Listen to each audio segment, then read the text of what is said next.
Yeah, certainly. My name is Dr. Kate Goldie, based in the UK, in London, and I am an aesthetic physician.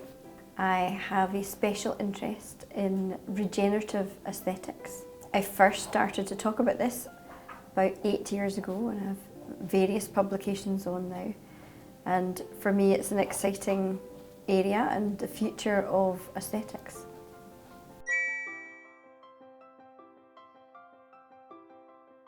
If we think that the goals of aesthetics for the last 20 years maybe has been about recreating the look, and now we change and we broaden the goals of aesthetics because we want to make younger and healthier skin and soft tissue so that it looks good, of course, because it is good, because it's younger and better structured. So we know that we can learn from the field of regenerative medicine.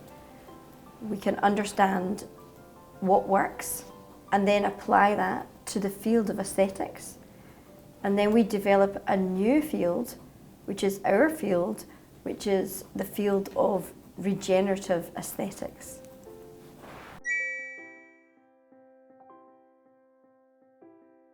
I think that what's happening is that people are beginning to understand that it's possible, that it is possible by what we do in aesthetics to create younger tissue, which is both structurally and functionally better. And I think that's realization and the understanding and the creating the frame and the field is driving people to be more interested in it. But in the end, it's the patient actually that's most interested, because sometimes some doctors say, I don't need anything else. I've done it, everything. I already do everything I need to. But the patients, they are wanting to have, they want to know what's happening. They want healthier skin and soft tissue. They want it to be younger, not just looking younger. So it's being driven by both doctors, but also it's also been driven by patients.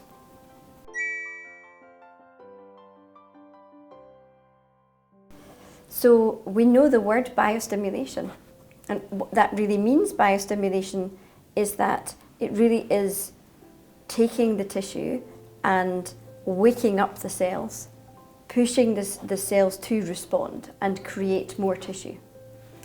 Now, you can stimulate them in two different ways. You can stimulate them to make a lot of one thing, like a lot of collagen, but not much else. And this is an emergency response. Or you can stimulate themselves to do what they normally do, to produce everything they normally produce.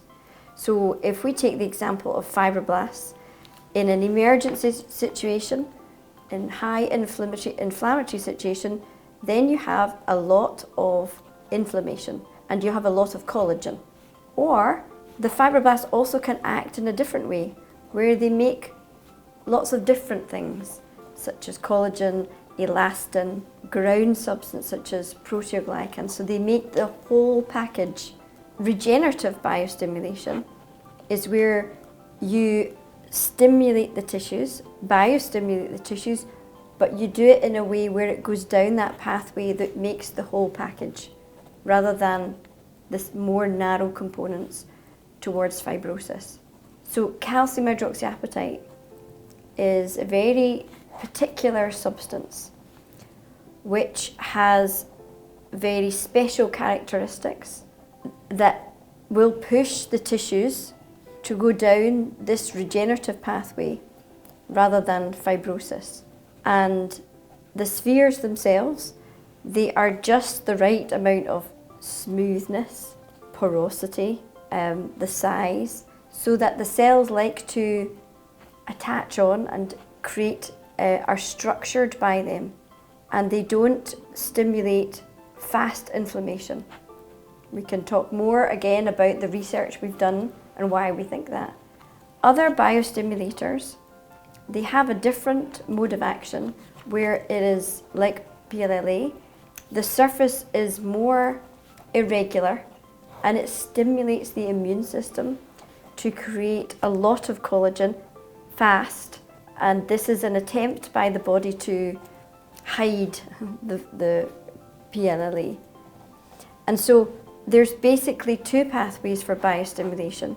Radies goes one way and the others will go another way. And we look carefully at the evidence around that.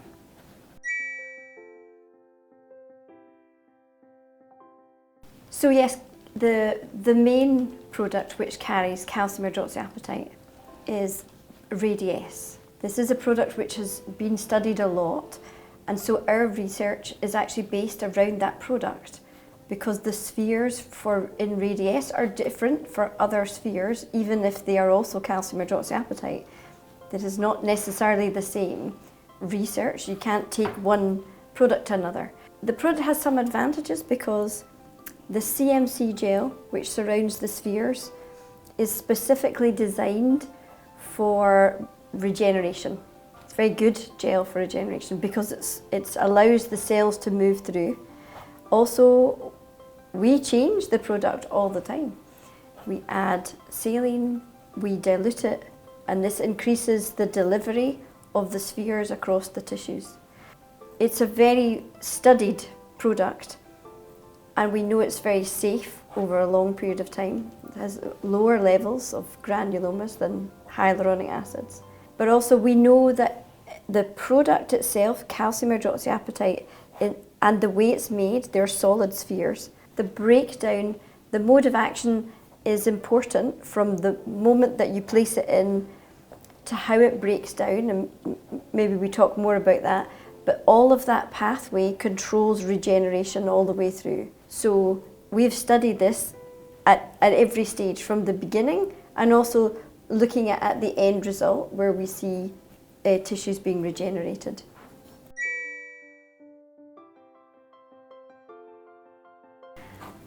So I think there's been, like 8 years ago, I remember I did a lecture at AMWC in Monaco, and it was called The Calcium Hydroxyapatite Revolution.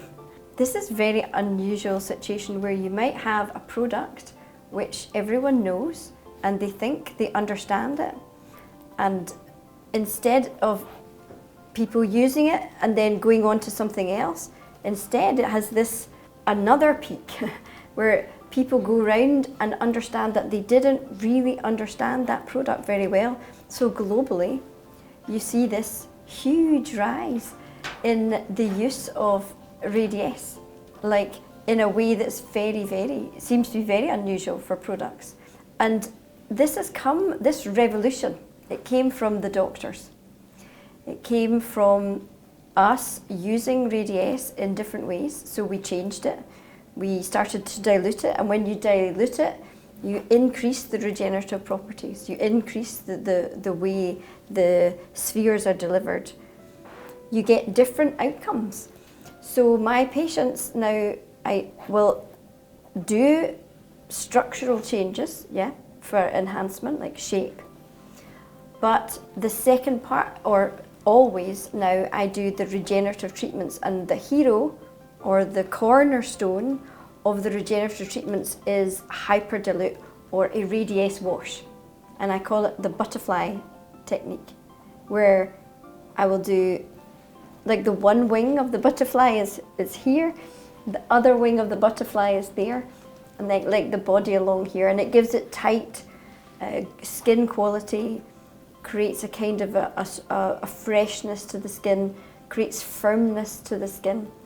So now in my practice, people will come and for the first time they are saying, I would like better skin quality, so I would like Radies. So this is new. This is new to have patients coming. And the company has been encouraged this, but they have taken the lead from the physicians, which I think is very powerful, and then supported the evidence. And only now, after years, this is like 8 years after I first said to Mertz, this product is regenerative. Only now, after looking at all the evidence and building that evidence, has Mertz now encouraged that. And this is good. It's a movement. It's almost like, it's a grassroots movement about regeneration, and Radies is a hero of that.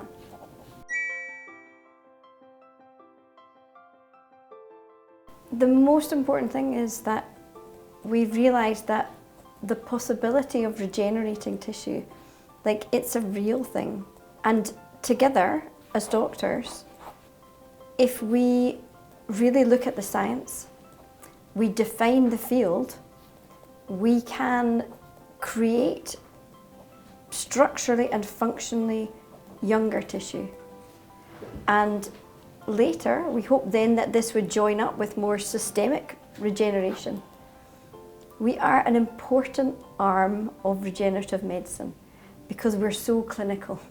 Other parts of regenerative medicine, they have to wait for years before they go anywhere near a patient. Not us. We are very clinically driven because we don't have to deal with pathology. So we have a huge potential to create and bridge a gap, which is between the lab and the clinical practice. So, and this is driven by us, it's driven by the doctors, we're interested in it. So we need to define the field and then look at the science and try and be creative about how we combine modalities and treatments to create the best outcomes.